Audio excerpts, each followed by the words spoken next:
Baik, Assalamualaikum warahmatullahi wabarakatuh. Kembali lagi di mata kuliah Fundamental of Information System, di mana kita sudah memasuki pekan ke-10 ya. Di pekan ke-10 ini kita akan membahas tentang knowledge management and specialized information system.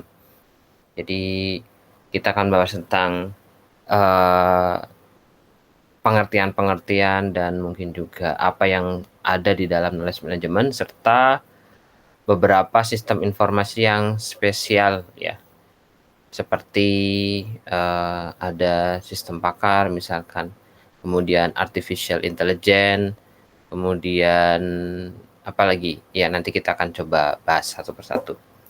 Baik, kita bahas terkait dengan knowledge management.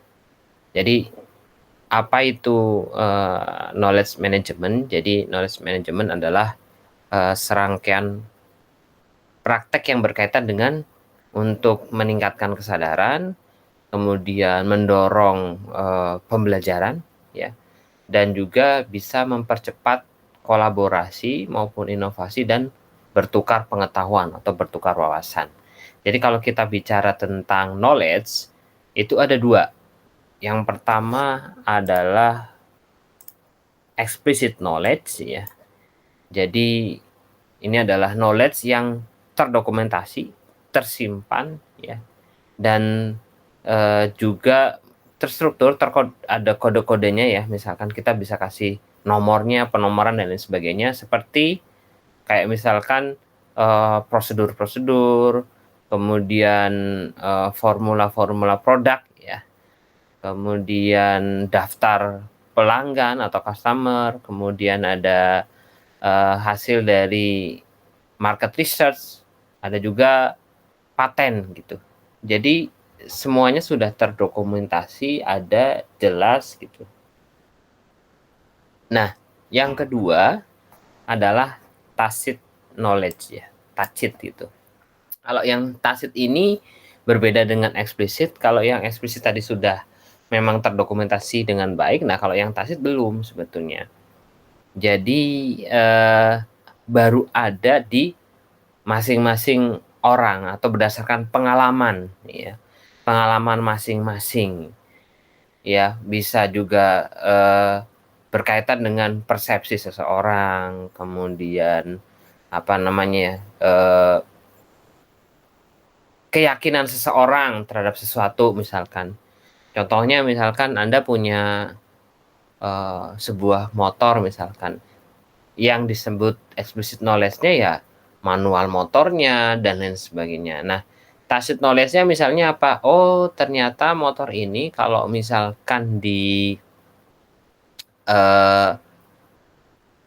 apa namanya ya, dijalankan dalam kecepatan tertentu, maka dia akan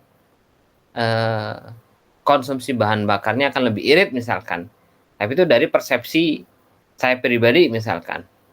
Nah, kemudian bertemulah dengan orang-orang lain misalkan, oh iya ternyata di kecepatan ini dia akan punya konsumsi bahan bakar yang lebih efektif. Nah, dari kebanyakan orang yang mengatakan hal yang sama, maka bisa kemudian dijadikan sebuah explicit knowledge ya.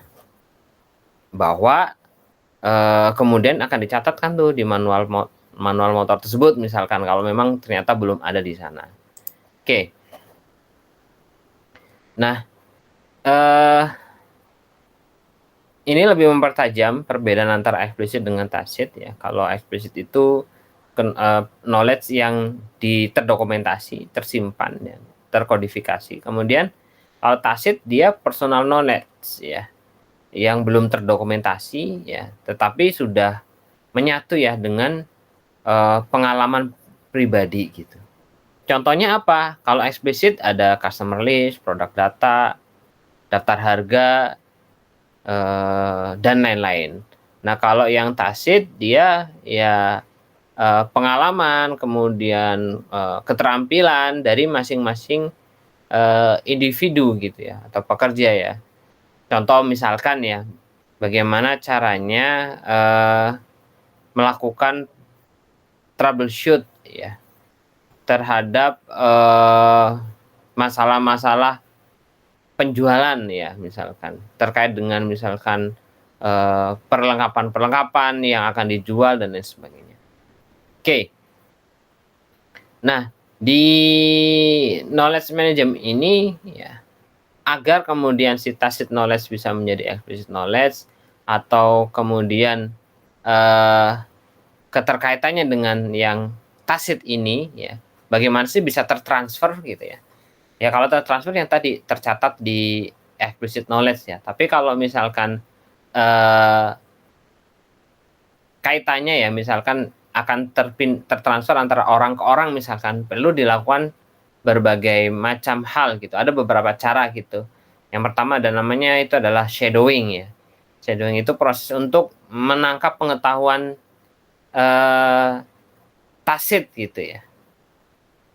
Nah, eee, bagaimana caranya ya, jadi caranya adalah, dengan namanya joint, problem solving gitu. Problem solving ini adalah sebuah proses untuk menangkap pengetahuan tacit ya, di mana, si pemula gitu ya, atau orang yang belum tahu dengan yang ahlinya atau yang dia punya pengetahuan yang tacit gitu ya, bekerja bersama gitu. Untuk apa? Untuk melakukan pemecahan masalah. Sehingga nanti si ahli, orang yang sudah ahlinya itu atau expert dia kerja, yang masih pemula ini melihat gitu, ya.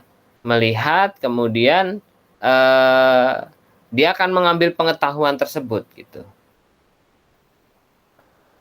Sehingga yang tadi, yang tacit ini kemudian bisa ditransfer pengetahuannya.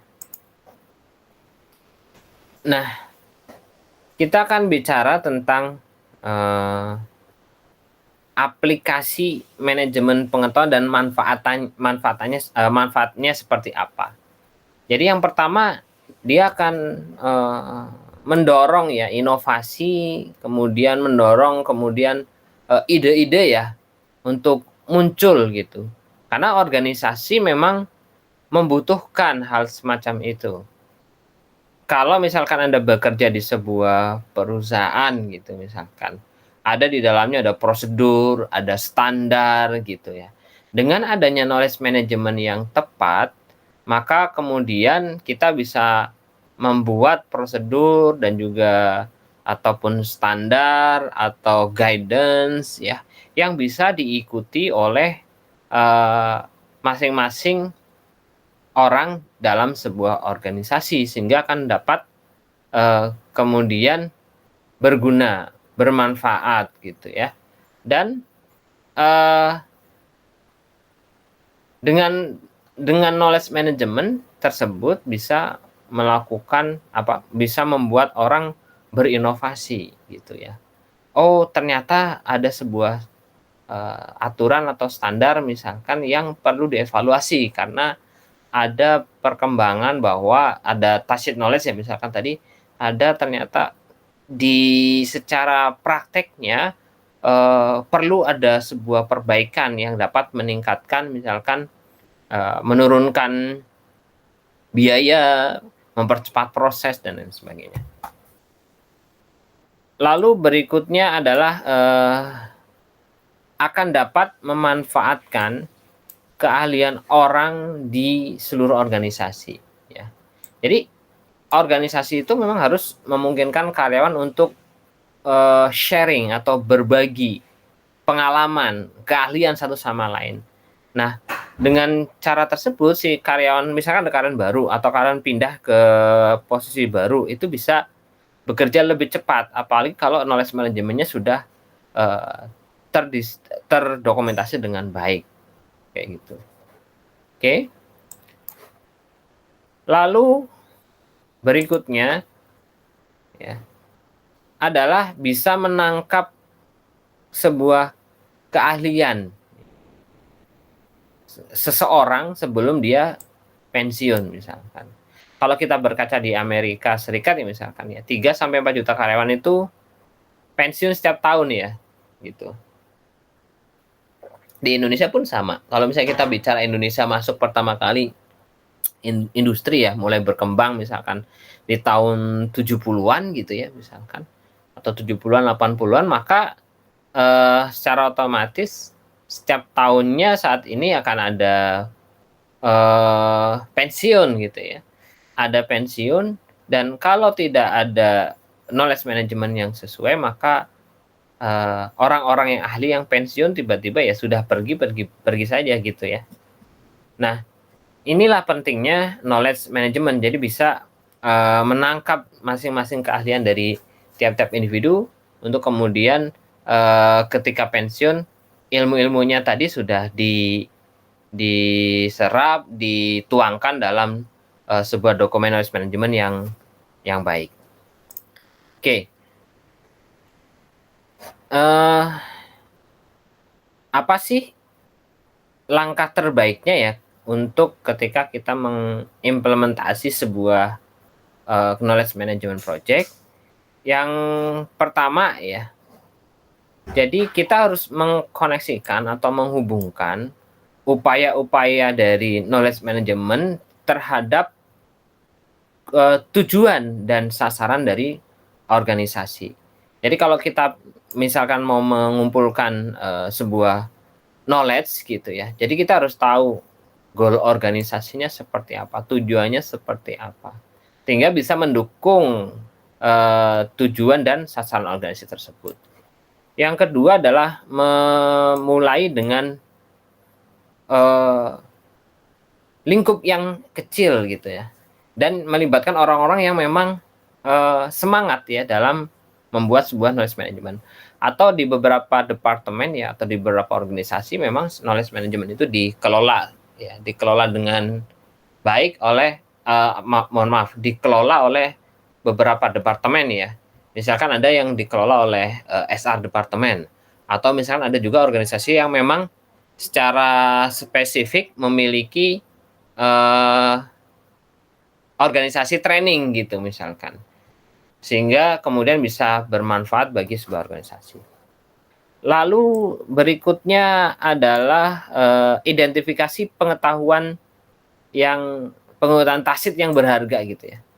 Identifikasinya bagaimana ya tadi, dengan jalan melakukan proses apa ya, men-scanning ya, atau mencari, men-search ya. Contoh ada banyak ya, ada banyak organisasi misalkan kayak apa namanya, Toyota misalkan, atau perusahaan-perusahaan otomotif lainnya gitu ya, yang dia kemudian mendorong ya sebuah platform atau apapun untuk mendiskusikan sebuah knowledge misalkan, atau bahkan ada reward ya. Ada reward terkait dengan itu. Misalkan ada kalau di beberapa perusahaan Jepang itu ada Kaizen activity, kemudian misalkan Sururaku activity dan lain-lain gitu ya.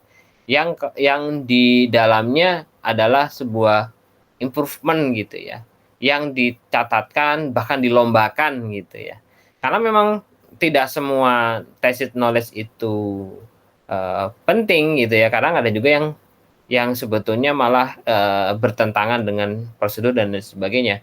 Tapi kalau misalkan kita evaluasi dengan baik, ada sarananya, maka bisa memaksimalkan ya si tacit knowledge ini ya, yang tentunya yang bernilai gitu ya. Memilah-milah, kemudian kita tahu mana yang terbaik dan itu yang bisa diterapkan. Lalu berikutnya ya, agar knowledge management ini bisa terimplementasi dengan baik ya perlu melibatkan peran serta dari karyawan, itu yang penting gitu. Oke. Selanjutnya teknologi yang mensupport sebuah knowledge management itu ada beberapa. Pertama namanya adalah community of practice gitu ya, atau komunitas praktik. Jadi sebuah kelompok yang anggotanya memiliki tujuan dan minat yang sama ya, dan kemudian secara tertentu dia terlibat dalam berbagi, sharing, pembelajaran, dan berusaha untuk mencapai tujuan tersebut ya, ada sebuah komunitas. Lalu berikutnya ada organizational network analysis ya, atau analisis jaringan organisasi, yaitu ini teknik yang digunakan untuk mendokumentasikan, kemudian mengukur arus informasi di antara individu, kelompok kerja, organisasi, komputer, situs web, dan sumber informasi lainnya. Lalu ada yang namanya metadata ya. Ini adalah data yang menjelaskan data lainnya lah kalau seperti itu. Nah, ini gambaran dari organizational network analysis. Jadi masing-masing orang ini ya, dia kemudian membagi pengetahuannya ya, sehingga kemudian contohnya misalnya apa ya, di sini ada Alice ya, Alice dia menerima pengetahuan dari Jen, kemudian dia juga sharing ke Emma dan juga ke Aaron ya, kurang lebih seperti itu. Oke.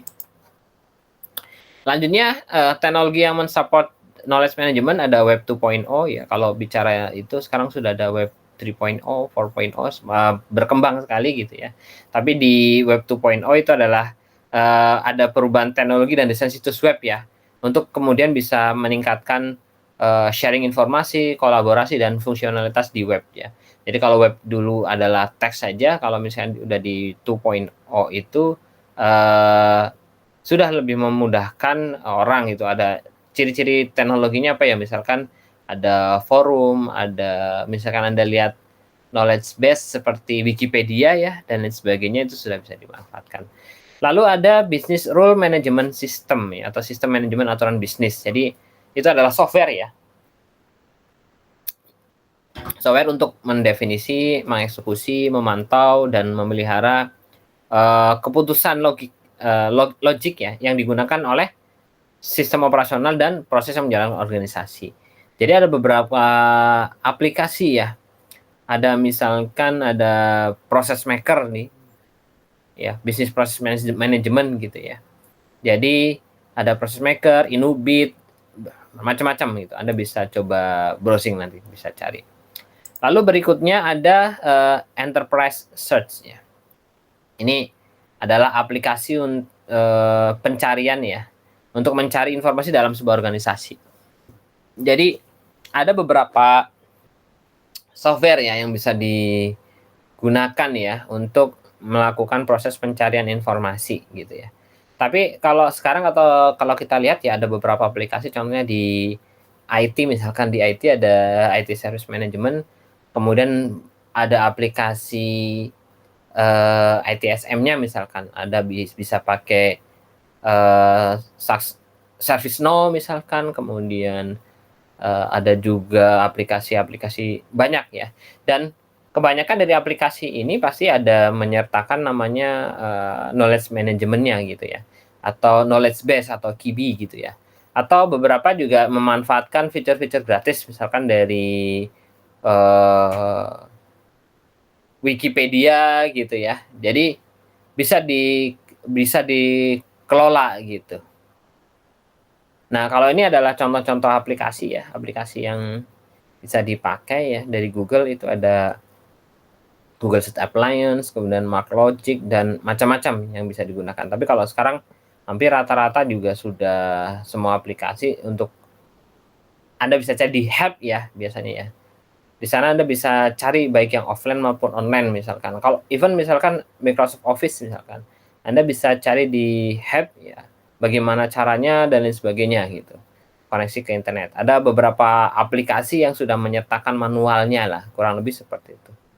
Tapi ada juga aplikasi khusus yang memang di dalamnya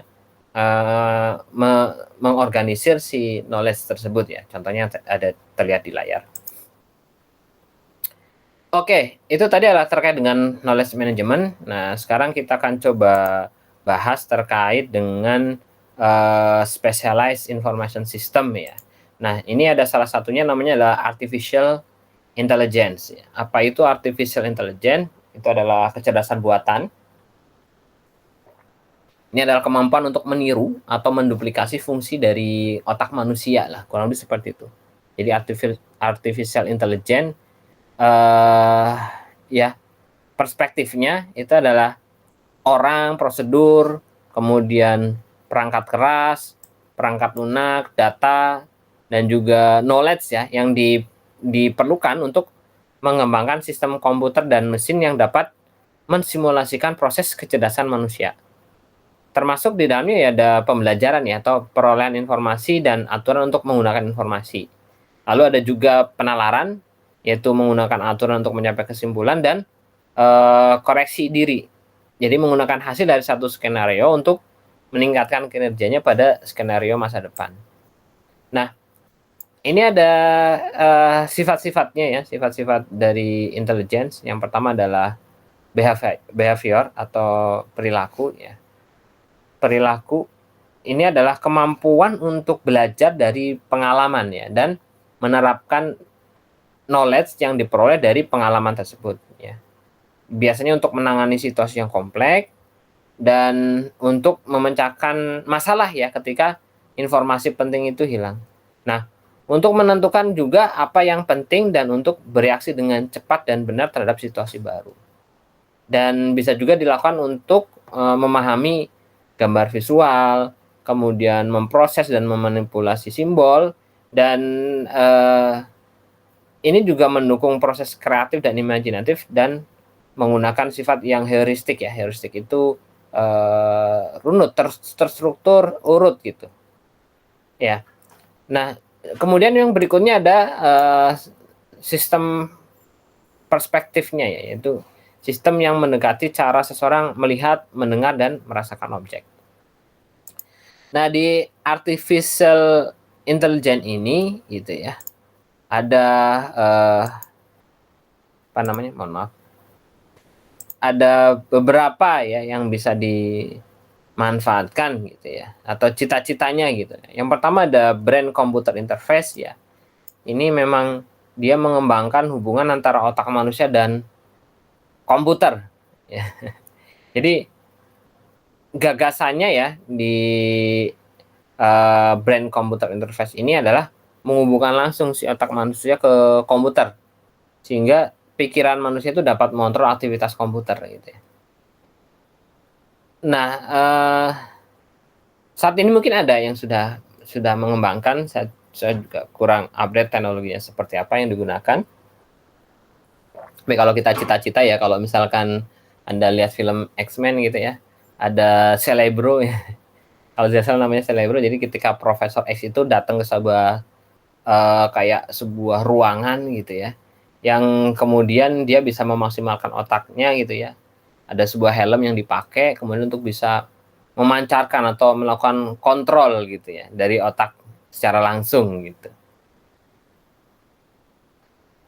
Nah, juga kalau misalkan Anda lihat film X-Men misalkan, ada Jarvis gitu ya.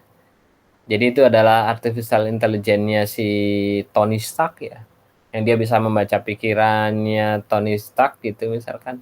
Ya itu di dunia film ya, tetapi di dunia nyatanya saya rasa juga itu juga dikembangkan ya oleh beberapa organisasi.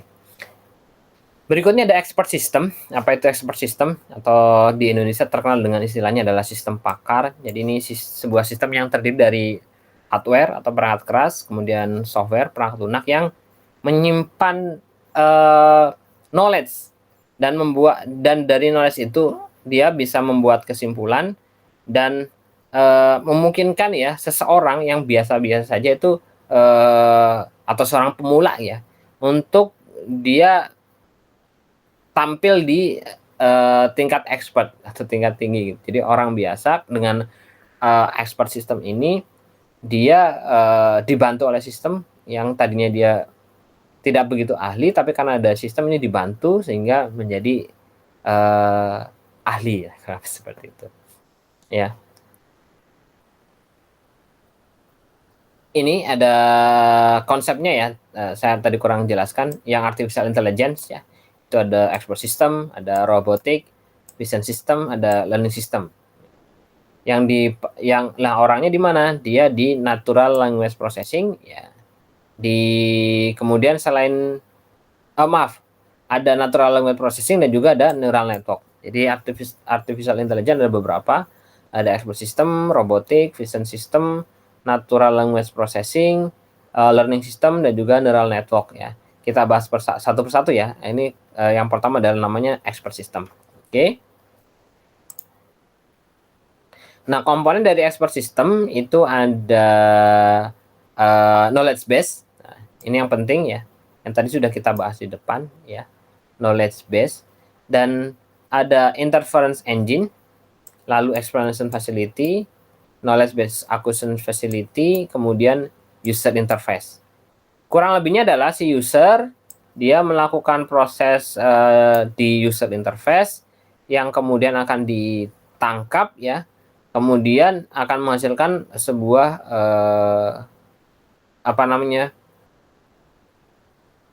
bertindak sebagai seorang expert lah, kurang lebih seperti itu. Simpelnya ya, bahasa simpelnya ya. Itulah yang disebut sebagai expert system. Atau si expert ini, orang-orang yang expert ini dia kemudian dengan knowledge base-nya ya, menyimpan di knowledge base, kemudian si user biasa dia bisa menjalankan aplikasi tersebut agar bisa bertindak seperti expert atau ahli gitu ya. Nah,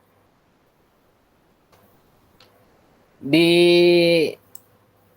expert system ini ada beberapa hal yang perlu Anda ketahui. Jadi ya, kalau sebuah data kemudian jadi knowledge, maka prosesnya adalah dari data-data yang sifatnya raw atau data-data dasar gitu ya, kemudian diproses ya oleh sebuah sistem informasi, kemudian akan menjadikan knowledge base. Hal lain yang di expert system yang perlu Anda ketahui ada yang namanya rule. Ya, ini adalah pernyataan bersyarat yang menghubungkan kondisi dengan tindakan atau hasil pernyataan. Lalu ada if then statement. Ini aturan yang menyarankan kesimpulan tertentu. Lalu ada inference engine ya. Jadi bagian dari expert system yang mencari informasi ya. Dan hubungan dari knowledge base ya, dan memberikan jawaban, prediksi, dan saran yang mirip dengan cara yang dilakukan oleh pakar ya, oleh seorang expert untuk kemudian disajikan ke user. Oke. Lalu ada explanation facility, ini adalah komponen sistem pakar yang memungkinkan si user atau pengambil keputusan untuk memahami bagaimana sistem pakar sampai pada kesimpulan atau hasil tertentu. Lalu berikutnya ada knowledge acquisition facility, ini adalah bagian dari sistem pakar yang menyediakan sarana ya yang nyaman kemudian efisien untuk menangkap dan menyimpan semua komponen di knowledge base. Lalu ada domain expert, ini adalah orang atau kelompok yang punya keahlian atau pengetahuan yang akan ditangkap oleh sebuah sistem pakar ya, seperti itu. Lalu ada knowledge engineer, ini adalah orang yang punya pelatihan atau pengalaman dalam dia mendesain, mengembangkan, mengimplementasi, dan memelihara sistem pakar. Dan yang terakhir adalah knowledge user ya, atau pengguna dari sistem pakar tadi, yaitu atau orang yang menggunakan dan memperoleh manfaat dari sistem pakar. Jadi kalau kita lihat secara gambarannya ya, gambaran grafisnya seperti ini ya. Tadi kita sudah jelaskan satu persatu. Oke. Lalu artificial intelligence yang lainnya adalah robotika ya, atau robotik ya. Ini adalah cabang teknik yang melibatkan pengembangan dan pembuatan perangkat mekanik atau komputer yang dapat melakukan tugas-tugas yang membutuhkan tingkat presisi tinggi atau yang membosankan atau yang berbahaya bagi manusia. Jadi perlu sebuah robotik. Ini ada gambaran ya. Ini ada robotik surgery ya. Jadi dia mengoperasi, karena ini bahaya kalau misalkan harus presisi sekali, hingga menggunakan robot gitu ya. Oke. Artificial intelligence yang lain itu ada vision system, yaitu hardware dan software yang memungkinkan komputer untuk menangkap, kemudian menyimpan dan memanipulasi gambar visual gitu ya. Jadi kalau misalkan secara implementasinya ya, kalau zaman sekarang contohnya misalkan ada menangkap CCTV ya, kemudian dia akan meng-capture ya, kalau Anda lihat ya sekarang ya di kota-kota besar kayak di Bandung itu ada dia menangkap apakah kemudian Anda pakai, sabuk pengaman atau tidak, kemudian, melakukan pelanggaran-pelanggaran lah misalkan, yang mana dia bisa mengirimkan gambar tersebut untuk kemudian dianalisis. Ada juga yang kamera ya, yang mengambil sebuah gambar dan dia akan mengetahui seberapa, eee, padat sebuah jalan misalkan, padatnya maksudnya dengan kendaraan ya. Jadi dia akan bisa melihat jalur 1, 2, 3 misalkan. Jalur 1 penuh, sering banyak apa namanya, kendaraan ya. Kalau zaman dahulu itu orang secara manual gitu ya, pakai counter gitu ya, pakai counter. Dulu kalau misalkan lebaran, misalkan ada beberapa orang yang duduk di pinggir jalan, dia menghitung jumlah kendaraan yang masuk ke tol misalkan. Kalau sekarang sudah bisa pakai digital ya, dengan CCTV, kemudian bisa dicek,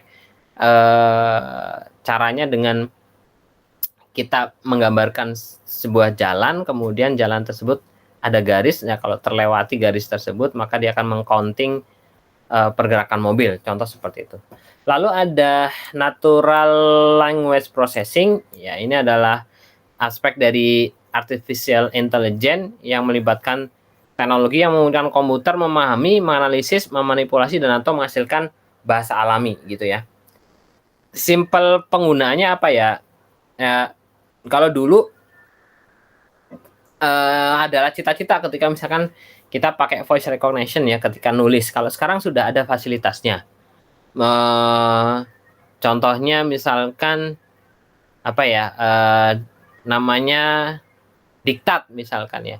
Baik misalkan kalau di Microsoft ada, itu apa ya, loud saya lupa namanya ya. Dia bisa membaca juga, membaca tulisan ya. Atau kalau misalnya di Google ya, dia bisa ketika kita ngomong sesuatu kemudian akan dituliskan ke aplikasi semacam Word gitu, pembuat dokumen. Nah, itu basisnya adalah natural language processing. Ya. Lalu ada learning system, ya learning system ini adalah kombinasi antara software dan hardware yang memungkinkan sebuah komputer untuk mengubah cara kerjanya atau bereaksi terhadap situasi berdasarkan feedback yang diterimanya. Ya, jadi di komputer ini dia belajar ya, belajar sendiri gitu.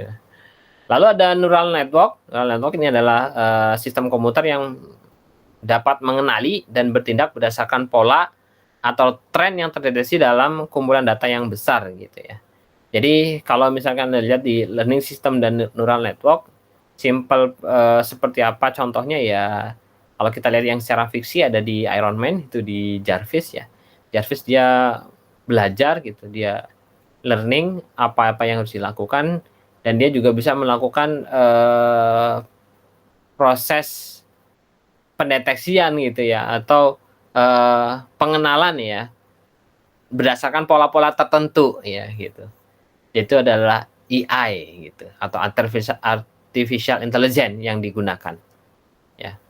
Kemudian ada teknologi lain dari artificial intelligence, ada genetic algorithm, yaitu pendekatan untuk memecahkan masalah berdasarkan teori evolusi. Jadi dia menggunakan konsep survival of the fittest ya sebagai strategi pemecahan masalah. Lalu ada intelligent agent atau agen cerdas, ini program dan basis pengetahuan yang digunakan untuk melakukan tugas tertentu untuk orang, proses atau program lain ya. Disebut juga sebagai robot cerdas atau bot gitu ya. Jadi dia mengerjakan secara otomatis gitu ya, namanya bot. Sekarang banyak ya. Telegram ada botnya, ada apa lagi? Macam-macam ya. Jadi bisa memudahkan kita juga. Oke. Baik. Teknologi lainnya ada multimedia dan virtual reality. Kalau multimedia, jadi kenapa disebut multimedia? Itu adalah konten yang menggunakan lebih dari satu bentuk komunikasi. Apa saja? Ya bisa teks, grafik, video, atau animasi. Ya, animasi audio dan media lainnya. Kalau kita jabarkan, ada teks dan grafik ya, itu, sudah biasa Anda pakai ya secara secara teks kalau misalnya Anda mau menampilkan data, bisa juga secara grafik. Lalu ada audio ya, kalau audio itu ya bisa lagu, musik, suara manusia, suara yang direkam ya. Formatnya biasanya bisa AAC, MP3, WAV, dan lain-lain ya. Lalu berikutnya ada video and animation, ini apa, ya gambar bergerak lah ya, gambar bergerak dari video dan animasi ya, dibuat untuk menampilkan, sebetulnya gambar ya, satu persatu sebetulnya. Kan kalau misalnya kita bicara garis, dia adalah kumpulan dari titik, kalau bicara video, dia adalah kumpulan dari gambar gitu. Kurang lebih seperti itu. Formatnya macam-macam, ada MOV, AVI, WMV, ada MPEG, ada 3GP ya kalau zaman dulu namanya ya. Tapi kalau sekarang sih rata-rata karena udah orang juga sudah pengen menikmati gambar yang lebih bagus ya, biasanya menggunakan format-format yang kompresinya, apa namanya, tidak terlalu besar gitu ya. Oke. Lanjutnya terkait dengan multimedia gitu ya. Di multimedia itu ada file conversion and compression karena penting gitu ya. Karena, kalau misalkan kebutuhannya ditransmisikan, contoh misalkan Anda pakai WhatsApp gitu ya, ada file video misalkan dikirim di WhatsApp, dia akan dilakukan kompresi. Kenapa? Karena untuk menjamin, agar si apa namanya ya, si jaringan itu tidak down gitu ya, sehingga dilakukan proses kompresi ya. Makanya kalau Anda kirim gambar atau video di, misalkan apa ya, WhatsApp tadi ya, pasti ada degradasi dari si file dan juga ada juga kadang dibatasi secara waktu. Eee, Mendesain aplikasi multimedia. Jadi merancang aplikasi multimedia itu membutuhkan, sesuatu yang sifatnya matang dan pendekatan sistematis gitu ya. Jadi kalau, aplikasi multimedia itu dapat dicetak dalam brosur, kemudian dalam laporan, diunggah ke internet, atau ditampilkan di layar yang besar untuk dilihat gitu ya. Jadi kalau misalnya kita membuat sebuah, eee, aplikasi multimedia atau sebuah video multimedia, kita harus pikirkan apa output-nya. Oke, hal lainnya ya terkait dengan teknologi yang ada virtual reality namanya ya. Ini ada juga kadang berkaitan dengan multimedia, karena virtual reality adalah sistem yang memungkinkan satu atau lebih pengguna untuk bergerak dan bereaksi dalam lingkungan simulasi komputer ya, dalam simulasi. Jadi di dalamnya ada interface-nya ya, interface device atau alat-alatnya ya. Ya. Ada yang terkenal ya, yang terkenal itu ada Oculus VR ya. Kemudian ada Samsung ya, ada Samsung juga punya Samsung Gear VR gitu. Jadi dia bisa pakai kacamata ya. Kemudian kita akan bisa semacam apa namanya ya, ada di dunia virtual gitu ya, namanya virtual reality. Oke. Bentuk dari, virtual reality ya selain, sesuatu yang sifatnya imersif, jadi virtual reality juga dapat merujuk pada aplikasi yang tidak sepenuhnya imersif ya. Contohnya navigasi yang dikendalikan mouse ya. Jadi tidak tidak selalu misalkan pakai, tangan dan lain sebagainya. Jadi ada kita pakai kacamatanya tapi penggeraknya pakai, mouse misalkan. Nah, aplikasinya apa ya? Aplikasinya yang pertama, aplikasi atau, yang bisa dimanfaatkan dari virtual reality. Yang pertama pengobatan. Jadi dengan virtual reality ini juga dia bisa di beberapa negara besar digunakan untuk merawat, anak-anak dengan autis ya. Autis kan dia biasanya dia antisosial gitu ya. Dan apa namanya, motoriknya juga kurang baik gitu ya. Sehingga, kalau misalkan kita langsung di dunia nyata, maka mungkin ya bisa jadi, apa namanya, kurang maksimal ya. Tapi kalau misalkan dengan menggunakan virtual reality, barangnya bentuknya virtual, ya bisa mengenal warna atau menggerakkan, memegang ya, yang sifatnya virtual gitu, sehingga akan lebih memudahkan bagi mereka. Lalu untuk edukasi dan training atau pendidikan dan pelatihan. Jadi akan lebih mudah ya kalau misalnya kita pakai virtual reality gitu ya. Kita bisa melihat anatomi tubuh dan lain sebagainya gitu dengan kacamata secara langsung. Lalu ada business and commerce, ya, apalagi sekarang di masa pandemi dengan virtual reality. Sekarang kalau misalkan conferencing ya misalkan ya.